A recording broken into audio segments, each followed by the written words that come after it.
okay. Ah.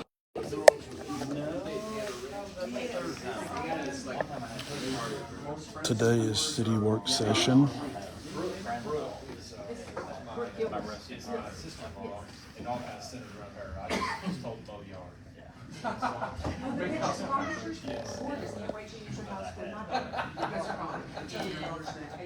Allie Jane's my daughter's mom. She's not her mom. She's getting married. She's getting away. My niece was Carolyn Seth's daughter. Okay. I'm sorry. I thought. And her and Morgan are good friends. Yes. Oh, yeah, Odom. Yes. Morgan Odom Yeah. from Dayton. A bunch of Odoms, a bunch of Roberts. Oh, yeah, Odom, Robert. Yeah, Mom may have had my dad had. Did he not wear socks? That really does. yeah, that was it. Socks and showing Rick about the sets of Brazilian. Of Jack Roberts. I was like, oh, yeah. Back to your. I didn't ask socks. Matt's son. I'm just taking those 3 days. This is mine. Yes, okay. Yeah, let me see. Oh, yeah. Is that right? No, that was pretty much stuff. We went up there and just, they had to do a little photo thing at their house. Nice man, nice man. That's a whole new thing. That's, I mean, that high enough. Apparently I'm getting into a lot of It's all day. Right. I go to the counter the whole day. And they're all standing there. Why did you get us this new wedding business? It's nothing. I missed the Oh, memo. well, I don't know. Huh? Sure. Oh, really? Oh, Mississippi State colors, I guess. Oh, y'all, come on now. We're classier than that. Do not wear those colors in here. Well, we did have Mississippi State right here. That one. The whole Michigan. Yeah, that was what I meant. All right, we got 4 o'clock. We'll begin our review of the agenda for first tonight's meeting. Very short agenda, big items on this agenda. Wanted to consider. First under old business is 5 days, hold a public hearing, consider on second final reading ordinance 2554, which does budget amendments. Ms. Emmel, do you have anything you want to report on? No, there's been no changes in the ordinance, so it'll just be second reading.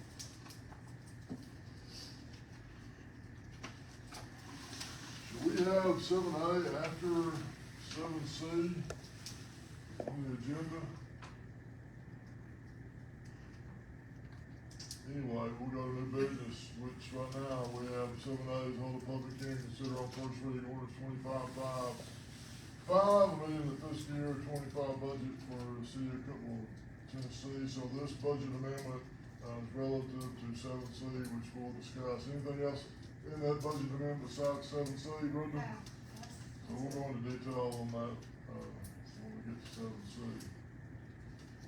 7B is resolution 2557, approving the issuance of tax exempt revenue bonds or other tax exempt debt by Metro Nashville's Health and Education Facilities Board for the benefit of Vanderbilt University Medical Center.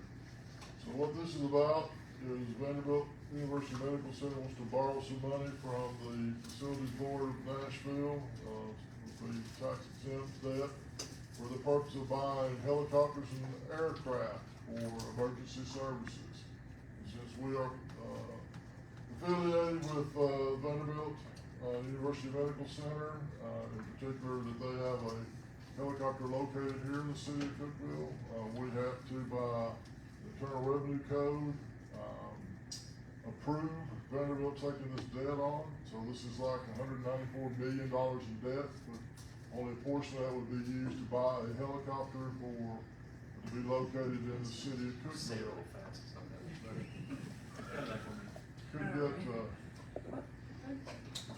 We couldn't get it donated, so. Anyway, Are we obligated to that? West Island, no, they specifically, precludes us from have any financial obligation for this. It's entirely for It's just that we Vanderbilt. have a lifeline. Thanks, Steve. Yes, that's right.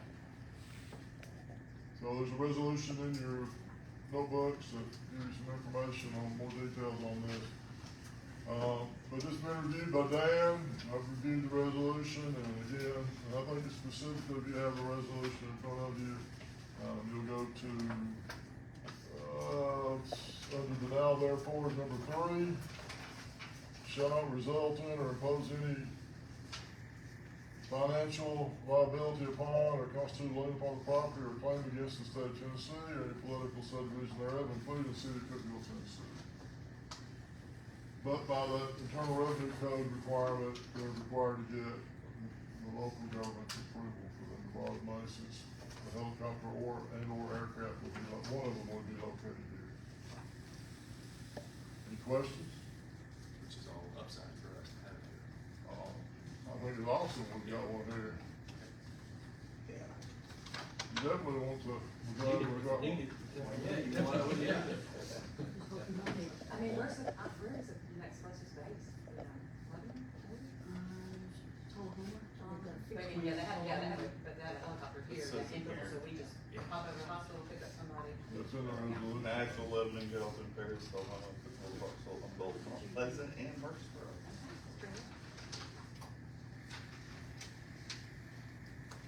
All right, we'll go 7C, which is, what 7A is also about, is consider approval of contract to purchase from HCA Health Services of Tennessee Incorporated, approximately 5.07 acres of property located at 39 Depot Street, and authorize the city manager to proceed with the purchase of said property.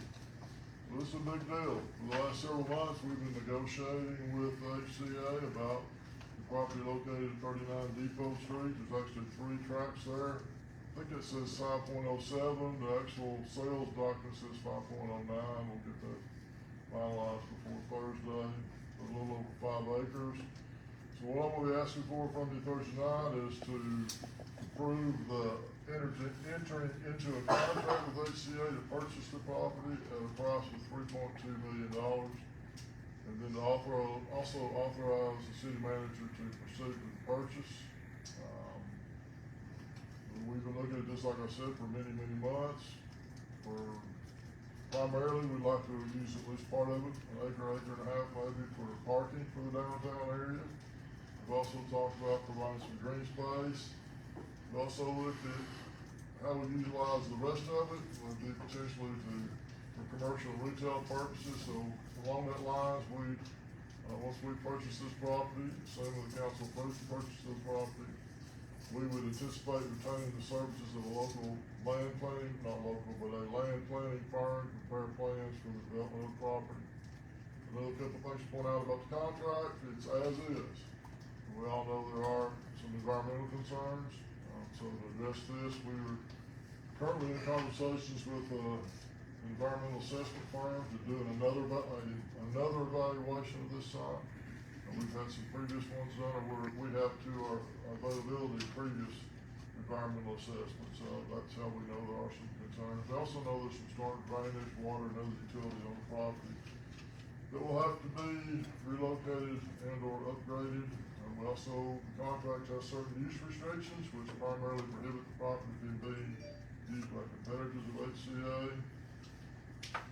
But we have got some exclusions in there for facilities for the Cookeville Regional Medical Center, in particular with our just some refinements to be made in the contract that I would recommend on Thursday for your approval of the contract, subject to revisions determined necessary by either Dan or I, and that you give me authorization to proceed with the purchase. Any questions on this? We'll cover everything that we talked about. So, one thing I'm gonna say while the price is here, we've spent millions and millions of dollars in the downtown. I don't wanna hear complaints from people down there that the city doesn't do anything for the downtown. You start with this park over here, this is literally tens of millions of dollars have been invested in the downtown. So I think this shows this council's support, assuming you approve this, for the downtown area. So, is that right, Eric? I think so, and I think this is an important project. I do too. I think if anybody drove by Saturday, on the heels of tech graduation, right before Mother's Day and prom, and it was packed downtown. It was the preferred place to be in Cookeville. And I hope we can, with these kind of improvements, we can make it that all the time and really enhance our local businesses. Yeah, I want it to be special. I mean, just functional and good parking resource. Good parking lot, yeah. But That's needed. I think there's something we can do that's really special. I think we saw the ability to do something really unique Yep. and something that benefited the west side, which is such a highlight of our local, like our local economy. So, it's been great. We're excited. And it puts us in the driver's seat of seeing how that gets developed. I think that's the important part of this function. Let's just get it going as soon as we get it. Let's go. And they won't all be parallel. Oh, good, I have somewhere to park. Those have been really popular though. Those have been so Oh, popular. they're awesome. For those of us that can't. Oh, they're awesome. Leave one spot open. He's gotta get there early so you can get. Oh, yes, he's going frontwards. Put it earlier, it's cool. Here, so if you can hear the parking lot. So back to 7A, will be specifically, that budget amendment will be to, amend the budget so we can spend the $3.2 million to purchase this property. Now, there'll also be money, to develop that, which we've included in the budget for next year, the fiscal year 25-26 budget to develop the property into the parking and or green space park area, and then also to cover whatever studies we have to have done as we move forward with this property. All right, so exciting times. Nothing else, we go to 7D, consider awarding bid for phase 2 of the East Spring Street multimodal sidewalk project, PIN 12202.02. Mr. Ward. So if council remembers, this is the project that we had bid previously, and we brought an action back to council to reject the bids. During that scenario, we had two bidders. Our low bidder didn't acknowledge an addendum, and that bid was not considered responsive, and the other bidder was above budget. So we rejected and rebid the project. We opened those bids last Tuesday. We only had one bidder this time. That was Rogers Group. Their bid was approximately $20,000 over our construction budget for the project, but TDOT has agreed to fund that overage at our current 95.5% grant ratio. So our one bid that was received was for $913,582.65. Really trying to move this along and get this going while school is out this summer. This would install approximately 2,400 linear feet of sidewalk on East Spring Street and Raider Drive to the western entrance of the old armory there. So I'm gonna ask council's approval of this. This is subject to TDOT's approval of the bid.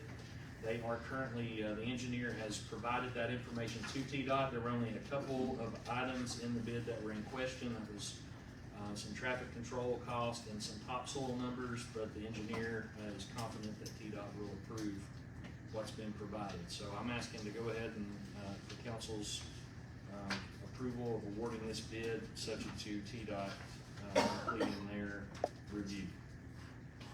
Happy to answer any questions. Anybody ask? Do I have to say the whole PIN number when I read No, this you out? do not. That just helps me with TDOT's. When I provide them I have to any go with the information, that they only speak in PIN numbers, Okay, so. alright, good. As long as it's not running new Yeah, ones either. yeah, it really helps the process out, cause they're like, oh, Spring Street, where's that? Marion just needs to include it in the minutes. Okay, I will have to, Right, that'll be fine. I'm not reading it. There you go.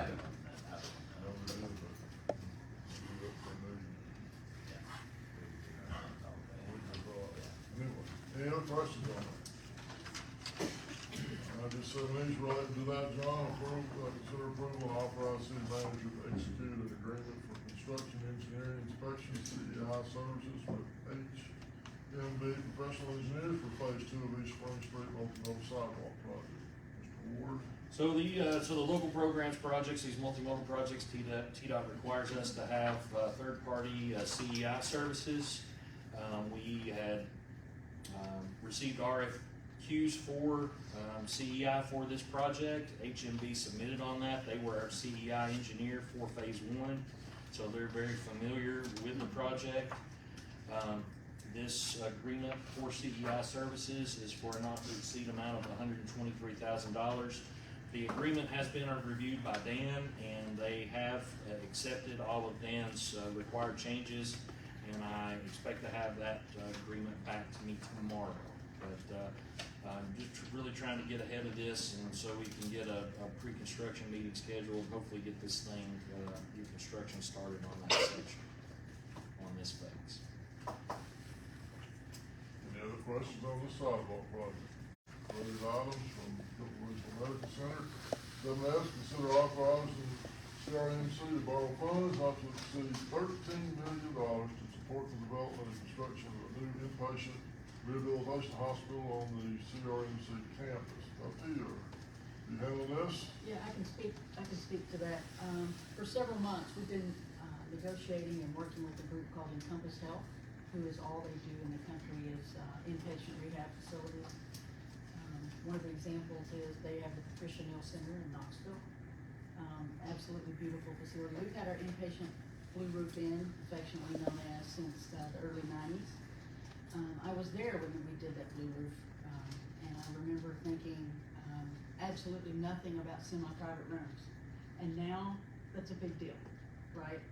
So we have 20 semi-private rooms right now, for 20 beds actually, semi-private rooms, and we'll be going to 50 private rooms, as well as with a fitness center and a, what do you call, a park, if you will, type of thing. And so, we've been looking at this, like I said, for several months. The total cost of the project for this joint venture, is around $60 million. We will have 30% ownership in that to start, with the option to increase that up to 50% over time. This is a revenue enhancing possibility for the hospital, but more importantly, for the growth of our community.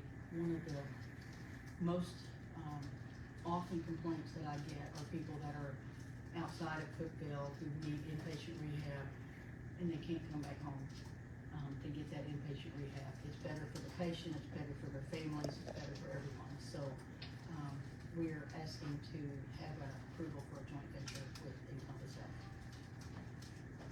Any revenue questions, Tommy can speak to that. We discussed this, we're reviewing your budget, so I think y'all have any questions? And it was approved by the Board of Trustees on April 24th. And just to refresh, our statute that, our charter document requires us that you'll have that approved by you all, and this joint ownership structure as well as the true joint venture arrangement where a new entity is being created and both parties will be buying in with the respective percentage shares. So, both of those points will be approved by you all. So 7F is approving the funding, 7G's arrangement with the joint ownership. So anything else you want to say on that? I mean, you covered both in No. your description there, didn't you? No. Was it 13? So The not reason that exceed there 13 is, million. the reason that it was 11 that we talked about, and that's what we anticipate it to be. However, since we don't have back the final FMV numbers on the current building and assets, they have an estimate in their projections, and in case that estimate were to be off, that's why we're asking for the not to exceed, but we do fully anticipate it to only be 11. And Booker, what did you say the hospital's ownership of this would be? 30%. 30% to start, and you could go up potentially to 50%? With the option to go up to 50%. Then I know one of the things I mentioned in the board meeting, I think, was the fact that this will help alleviate our problem with getting patients out of the hospital and into rehab beds, because that's the problem we have right now. We're unable to transfer patients who need higher levels of skilled nursing, into a facility, just because there aren't facilities like this. So it'll help with our hospital.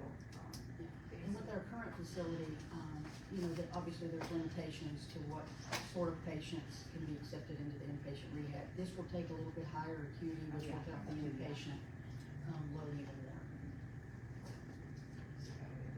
Sort of stated too, we're not turning off the current situation during construction, where our plan is kind of a two-step dance to build on one side of that parcel that you all have seen, and then keep the current inpatient rehab facility, the 20 beds that Bucky referred to, going until the new site is open, and then transfer the services just to there while we renovate the existing inpatient rehab, and again, concluding with 50 dedicated beds for the facility. Is the roof staying blue? We haven't had that major discussion yet. I mean, I thought it needs to happen on the front end, otherwise I'm not gonna know. what to call Nobody it. knows it as anything but the blue roof. It's blue end, roof, so yeah. I don't know, we'll have to talk about that. Okay. It all depends if it fits with their aesthetics. Okay. All right, well, there's the agenda. if council can stick around for a couple minutes, I do have a attorney-client thing to inform you about. All right, everybody else is dismissed. I got Melanie from the